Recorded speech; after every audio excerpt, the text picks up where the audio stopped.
course, I'm talking to the GWOAT now. I'm talking to the one and only, the two-time Olympic gold medalist, Claressa Shields. Wow, Claressa, this is an incredible. Is this like an ENG shoot? What a background this is. This is great. Thank you for joining us.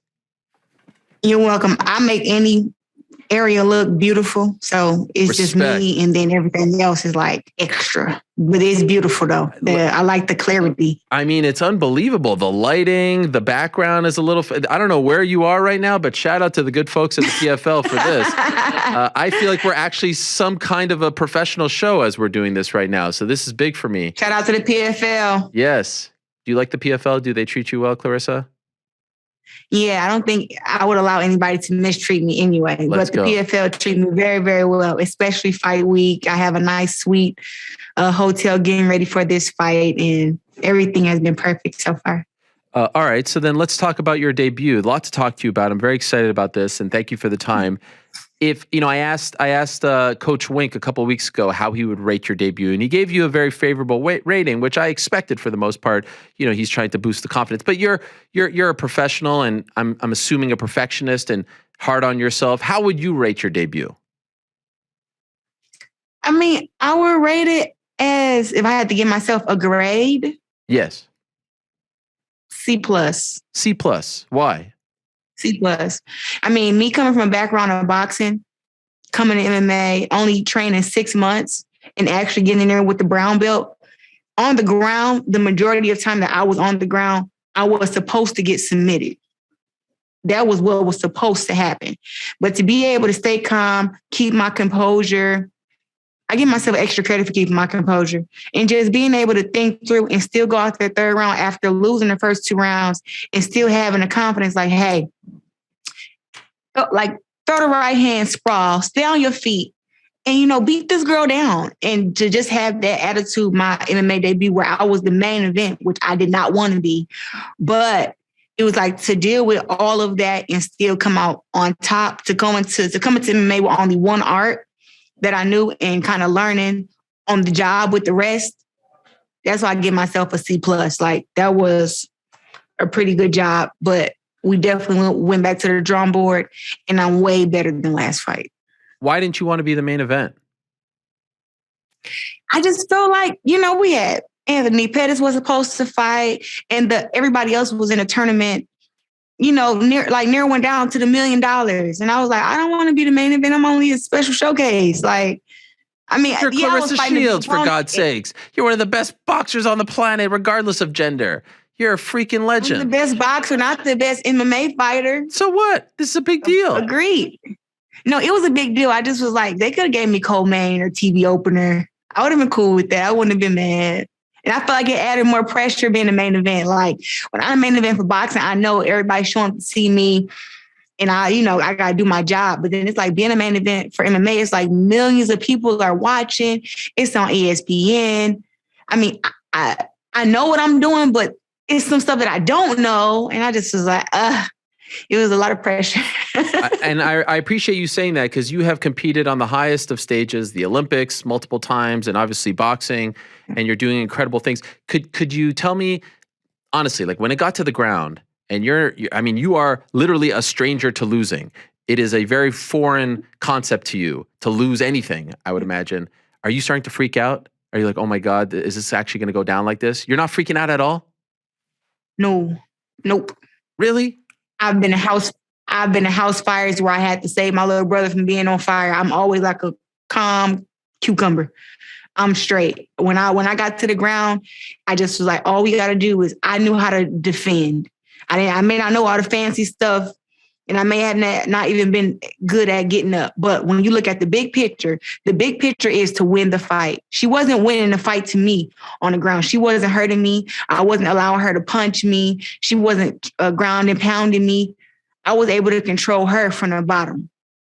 So I just kept thinking to myself, like, okay, next round, we got to throw our right hand a little bit faster, sit a little bit lower, and be more alert on the takedowns. But other than that, she wasn't hurting me, and so she wasn't messing up the game plan. Wait a second. You actually really saved your brother from a burning house? Yeah. When was that? Yes, I have. Could you tell us about that? You threw him out the window? Oh, my God.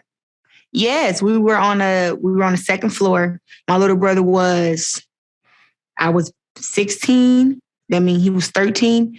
My mom had passed out in the living room. I guess the stove, whatever she was cooking, it got so strong she passed out. At first, I got up. The whole house was smoky. And this was a new house. I carried her outside.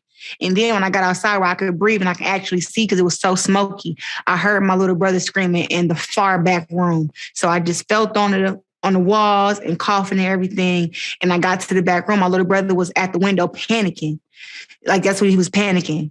So when I got to the back room, I grabbed him and I tried to open the window and I couldn't get the window open either. Tried to go back to the door that I came in and I couldn't find it. It was so smoky and it was a new house. I couldn't find the door. So we ran back to the window. All he had to do was flip the dang thing and then push the window up. But he was just trying to push it up because he was panicking. So I pushed it up. I pushed the window up and I just grabbed him and threw him out. Holy! And I jumped out after him. This is back when I was 16 years old. How high off the ground were you? Had to be about 6, 7 feet. Whoa! Did anyone get hurt? Yeah. Nope. Thanks to me. Damn. Okay. Now I understand why you didn't get nervous on the ground there. Yeah, I've been in some crazy situations, but it just like on the ground, stay calm, keep the elbow low. She was trying to get my arm up to try to choke me there.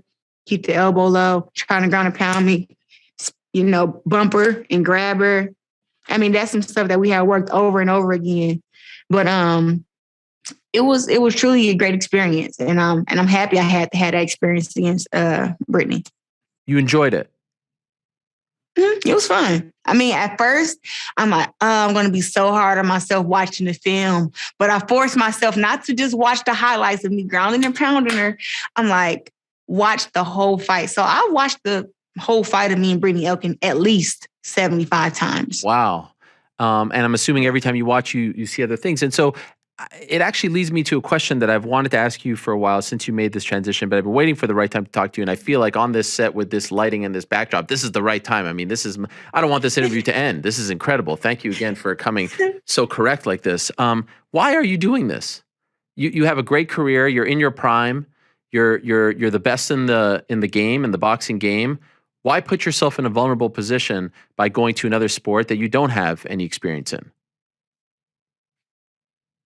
I just really believe that I have the potential to be the GOAT in just combat sports, not just the GOAT of boxing, just the GOAT of MMA, boxing. And I think just challenging myself to learn those different arts is like super important to me for some reason. Like at first it was like, oh, I just want to learn what I can and, potentially have a few fights and maybe do a crossover fight. But then I was just seeing like the potential of myself and, hearing the coaches speak of my potential and being in the gym with such great legends like Holly Holm and Johnny Bones and Arlene, Belenko, and everybody just was like, you got a really bright future, So the 3-year contract with the PFL is great, but it's like, I just want to get really, really great at everything. And I want to be PFL champion and boxing champion at the same time. I think that will solidify my GOATness in both sports. Like it cannot be questioned. If I'm still a boxing champ with all my belts and then I become an MMA world champ and I hold both of those simultaneously, oh man, anybody ever don't want to respect me as the GOAT. They just a hater. Okay. And so I believe you when you say that. And I think it's a tremendous answer and it's a tremendous goal to strive for. What I said when you came over was, this is an indictment on women's boxing. The fact that you have to do this, I know you're doing it to challenge yourself, to cement your legacy, but can I ask this? If women's boxers, and you in particular, you don't have to talk about anyone else, was getting paid what they were deserving of, getting the shine that they were deserving of, put on the cards that you wouldn't have to do this. You wouldn't even think of doing this because we know that the males get paid a hell of a lot more than you guys, and that's why they never consider coming over here. Am I wrong in saying that? If you were getting paid like what the males were getting paid, you wouldn't consider doing this? You're probably right. You're probably right about that.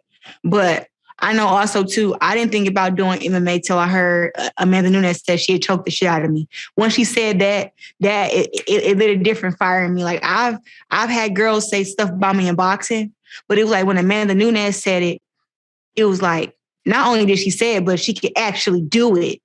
And I just was like, she said she had choked the shit out of me. Like she said she'd never get in a boxing ring with me, but she had choked me.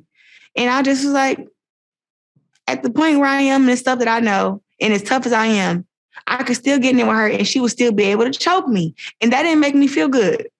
So that's why I'm like, you know what? She's a big part of my motivation in becoming a full mixed martial artist, like learning everything, being a complete MMA fighter, not just relying on just boxing, but learning everything. She's a huge part of that because I actually like the way that she fight, and I wanted to fight against her in boxing, but it's like now I would like to get good enough to where I could, grace the cage with her and me and her can fight and I can see if she gonna choke me. So in your mind, is she the final boss? Like, is everything that you're doing in sort of like in your mind, is this like all leading up to an Amanda Nunes fight in your mind? Is she the one, like, do you even have a picture of her at the gym or something? Like, is that the way you view this person? She got under your skin. She said she's going to choke you out, but she won't fight you in a boxing ring. Is all of this in an effort to get that Amanda Nunes fight one day?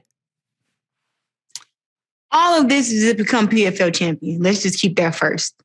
And then on the way of become PFL champion, being good enough to when people say Claressa Shields versus Amanda Nunes, people don't just say, oh, all Amanda have to do is go in there and get her on the ground and choke her out. It's over. They'll be like, oh, the goal is to be able to say, this is going to be a very, very great fight between the both of these two. And Claressa Shields learned a lot of MMA and became a great mixed martial artist in 3 years, 3 to 4 years. And she's taking a huge jump in fighting Amanda, but the fight is going to be huge. That's what I want. That's the overall thing. But the first thing first, getting good enough to become PFL champion. Let's not skip that part. I don't want to compare myself to you. I would never dare do that. But I want to throw this analogy out to you if I could. And maybe you'll understand where I'm coming from, okay? So I cover MMA for a living, combat as well. I pop up here and there, boxing, this and that. But, the bread and butter is MMA. When I was working at ESPN, I got to do some NBA games. And I noticed I got to do like 10 or 12 sideline games. I noticed my level of confidence when I was in the NBA arena was much lower than when I'm in an MMA arena because the vernacular, the people, I don't know everyone, this and that, you're talking about 10 years versus 10 minutes. And so I'm wondering if you feel the same. When you're at a boxing event and you're about to headline a show in a boxing match, you feel like, you're the queen, right? You could walk around, you're the shit. When you come to the PFL fight week, I know it's just the second one, is the confidence a little different? You don't know everyone, it's not your sport, no? What? Okay, so we're not on the same level. No. You're the shit. Any room I step into, any field I step into, it don't matter. I'm always carrying my confidence. There's enough people out there doubting me already. I'd be stupid to doubt myself. Okay. Like I have full confidence that I put in the training, the hard work that I've learned, that I have stuff stored in here, that I'm knowledgeable of doing what I have to do. So if I wasn't, I wouldn't be here because nobody can force me to do MMA. Nobody can force me win a fight, no matter what they say, oh, this or that. Like if I feel like I don't have enough time to get ready or that I don't have the confidence to win, I'm not showing up. That's just me. I feel like hard work makes me confident. Not just me just being confident, but I put in so much hard work and I train 4 or 5 times a day. It's like, you think I'm putting in all that work to then get inside the cage or the ring to doubt myself? Hell no. I train too hard to ever doubt myself. Is there anything the PFL... Same confidence. Okay, respect. Is there anything the PFL can do to make you do MMA full time?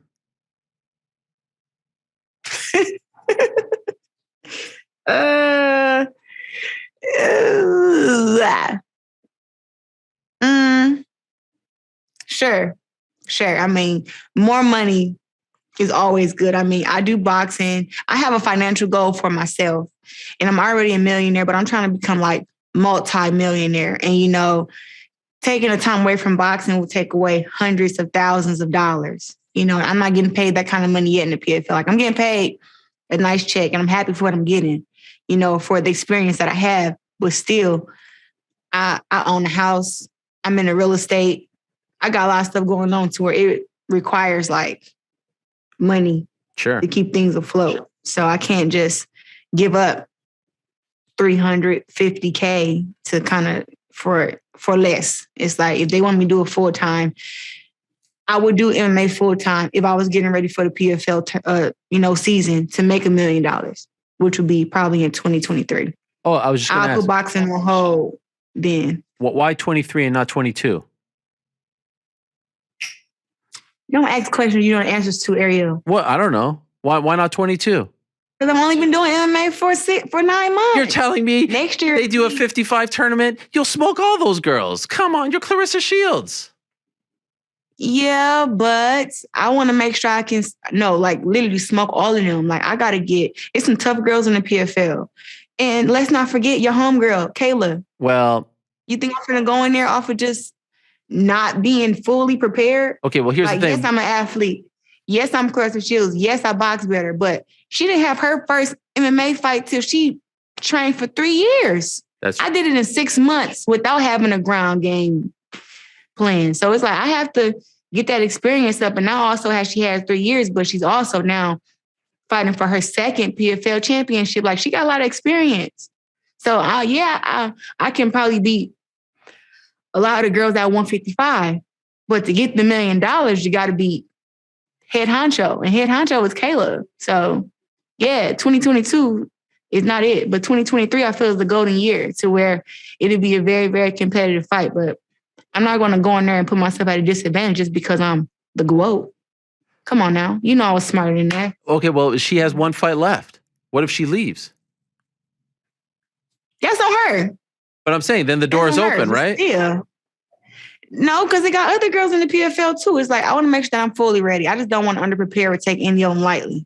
Okay. Because girls got more ground game than me. I have more boxing than them, but it's more ground game, mixed martial arts than there is standing up. You got boxing and kickboxing, then everything else is on the ground. Judo, jiu-jitsu, wrestling, all that stuff is on the ground. Forget about all the guys that they have under contract. The biggest fight that PFL could put on is you versus Kayla Harrison. And I said, by the way, I remember when you went to a UFC event 2018, December 2018, I think it was, you were backstage. And I said, PFL needs to sign Claressa Shields and try to build towards a Claressa Shields versus Kayla Harrison fight. It's the biggest fight that they could put on. I know you said Amanda Nunes said this and that down the road, maybe you'll meet her. But is there a part of you that doesn't want her to leave so that you can fight Kayla Harrison in 2023? It's weird when you ask me that because me and Kayla are friends, and it's like when you look at how big it can be, like, oh yeah, put the fight on and I hope one day we can fight. It's 2-time Olympic gold medalist in judo, 2-time Olympic gold medalist in boxing. That's 4 Olympic gold medals altogether. And then you have that striker versus, ground person, lineup. And that always makes a great MMA fight. But then there's a part too where it's like, I cheer for Kayla to win against her opponents. You know what I'm saying? So I try. It's like, yeah, one day I feel like we'll that we'll fight. But then again, it's just like, I'm just wishing her the best in everything that she's doing. So it's weird. It's like I don't have any ill will toward her. Like, I actually love Kayla and wish her the best. But I don't know. I cheer for me in that fight, of course. But it's weird. Like, I don't like fighting my friends. That's it. I had to do it a lot in the amateurs. I smoked a lot of girls who was my friends in the amateurs, and they don't want to be friends after. So, no professional rivalry. Anything you could do? I can do better. I have a healthy chip for that fight. Like, if it was to happen, I would go in there, I would prepare, I would get ready. But and I even trash talk her, of course, because it's for the fight. But it's different. It's different. Well, I remember when they were promoting your fight, your debut, and then she came on after her fight, and she's like, I'm the best here, I'm the best in the back. She cut a mean promo, and it felt to me like she was talking about you.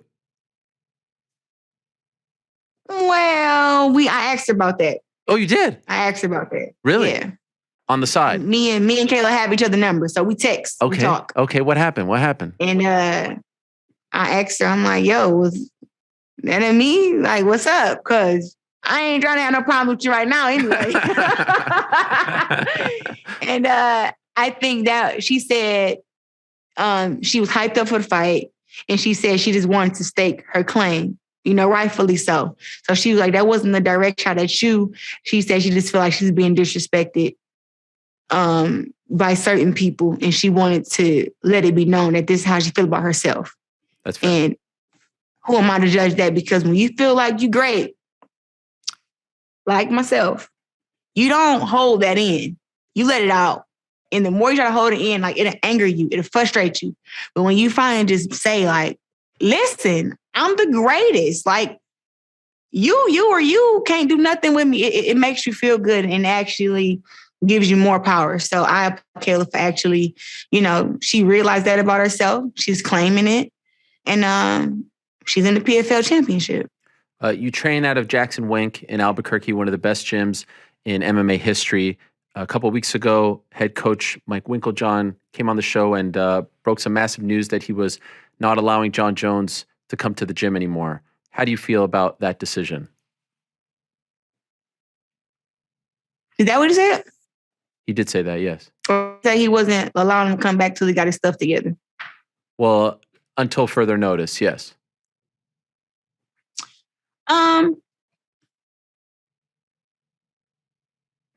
I applaud him on taking that stance.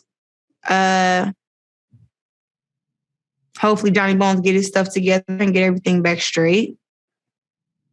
And that's all I have to say about that, really, because I don't know really what much is going on. I didn't even know that. I know there was something going around, but I didn't really hear that. Okay, that is fair. One thing that I've heard from a lot of people when I said that you were going to be on the show was, ask her about MMA fans. Ask her about MMA fans.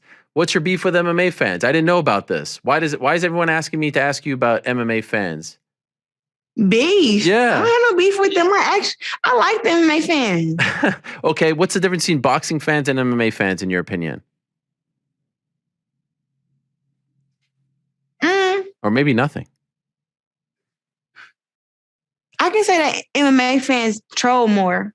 Really? Than boxing fans. Yeah. Less respectful? Like, before I made the transition over, they were trolling me a lot. And it was like, Amanda Nunes said she was going to choke me. I didn't say I was going to choke her. She said she's going to choke me. But they were all kind of like just coming at me like, oh, all the girls in MMA would kill you. They would smoke you. And it was like a thing of every day. But what I will say is that they took the time to actually Google me and look me up. And then they actually was like, whoa, the disrespect that they were seeing, that they were giving, that they understand why it was just like, I wasn't having it. And they started to respect who I am in boxing. That's what I will say. But now, since I made the transition, MMA fans have been great to me. Good. They've been applauding me. People inbox me and send me tips that I actually watch. A guy said, hey, to throw kicks, you're going to have to do a lot of yoga and stretching. So what I do yoga and stretching just because he made that comment. Wow. It was one guy who said, oh, she's not ever going to be able to throw a kick right. She doesn't do yoga and whatever. So I looked at that comment and said, oh, I bet you I do some yoga. So I do yoga and I stretch more and I'm getting really good at my kicks. And they've all been very, very positive, especially after my last fight, like being taken down, being on the ground, overcoming adversity and winning. I don't have no beef with MMA fans. I just don't like Twitter, period. Like, Twitter is not the platform for me. I'm actually waiting to get 1 million followers on Instagram. I'm almost halfway there and I'm deleting my whole Twitter. I probably just sell it to somebody else and let them have it. But I got like 80,000 followers on Twitter and majority of them don't like me. So I don't know why they follow me. No, they're just trolling me all day. They're just trolling and they see it gets a reaction and that's that. Yeah, that's right. And can I ask you just two more things before I let you go? Why did you get so fired up when someone asked you about fighting on a Jake Paul fight card a couple weeks ago at the press conference? Why did that bother you so much? Do you want to hear my response again? Well, I know. I want to know why it bothered you. I heard your response, but why did it bother you? No, it's the why, and because what have Jake Paul done that's so great to where he gets to be main event pay-per-view on Showtime, but I don't. I got to fight under him. That's the thing. It's like, I actually earned my opportunity. They're just giving it to him. They're like, hey, you're Jake Paul. You got 1 million subscribers on YouTube. Your brother get to fight main event on Showtime. That's trash. I literally earned my spot and never was given an opportunity. That's what pisses me off. It's not really Jake Paul. It's more of like, how dare they give him that opportunity that I earned? I fought main event on Showtime 6 times, sold out arenas for a Showtime, and still would get the, you're, we don't think you're big enough to fight on pay-per-view. Get out of here. It's crap. That's why I will never fight the undercard of him or nobody else who haven't earned it. If they not a world champion, Earl Spence, Manny Pacquiao, Floyd Mayweather, Terrence Crawford, even Shakur Stevenson, if they not none of them, I'm not fighting on the undercard or no other man. I love it. Why are you number one and not Katie Taylor? Seems to go back and forth every time each one of you fight. Why are you number one and not her? It's just no female fighter that give me problems. Like when we do a pound for pound list, we look at skills, power, precision, accomplishments, right? So if we're looking at that correctly, in this versus me and Katie Taylor, I'm a 3-time division world champ. Katie's a 2-time division world champ. I have her beat there. Katie won 1 Olympic gold medal. I won 2 Olympic gold medals. I have her beat there. Then we turn pro. I'm 11-0, 2 knockouts. I think she fight way more than me. She fights a lot to be a female boxer, but she's at a smaller weight class too. I think she like maybe 16-0, 8 knockouts, something like that. But she has had a lot of tough fights where girls with the same similar style give her problems. Girls who come forward unorthodox, throwing just crazy punches. They give her problems. Me, a girl come doing that to me, she getting stopped. I outbox, get unanimous decisions over everybody I boxed against in boxing. Everybody. Nobody has given me a problem. I go on there and I smoke these girls with the jab, combinations, head movement. One thing I'll say that Katie, that I have that Katie does not have is the head movement. She have great footwork back and forth, but she get hits a lot. I also have better defense. It's nothing against her. It's just I'm a very, very dominant fighter, and she's not. So when they say pound for pound, I think it's just people looking at, oh, she's Katie Taylor. She got her whole country of Ireland behind her, and they don't really want to give me props for my skills. But it's like, I can box, I can bang, I can even move like Katie Taylor. If I was at 130, 135, and I was to fight her, I would win. Claressa, you are incredible. I feel like I could run through a wall right now just talking to you. I'm not sure if you hate me and want to punch me. You know who makes me feel like that? Yeah, who? Bernard Hopkins makes me feel like I can run through a wall when I see him. Like when he talks, I just want to start doing push-ups. Yes, he is the man. Executioner. I'm so looking forward to your return on Wednesday. I have so much respect for what you've done in the world of boxing, but the fact that you are doing this in the world of MMA, you have guts that a lot of other people don't have, and you're putting yourself in a vulnerable situation, and you're thriving, and it's must-see TV when you compete in boxing, but also now in MMA. So much respect. I hope you get all that money. That's right. The rings right there. 2-time Olympic gold medal. I hope you get all that money. The rings in the right hand. Let's go. Look for the right hand on Wednesday. It's coming. I heard you're going to break her jaw. I can't wait. Abigail Montez, Claressa Shields this Wednesday on ESPN2, 8 p.m. Eastern. Thank you so much. So great to talk to you for the first time. I look forward to doing it again very soon. Gotcha. All right. Appreciate that. There she is. The GWOAT, Claressa Shields. Holy smokes. She's incredible.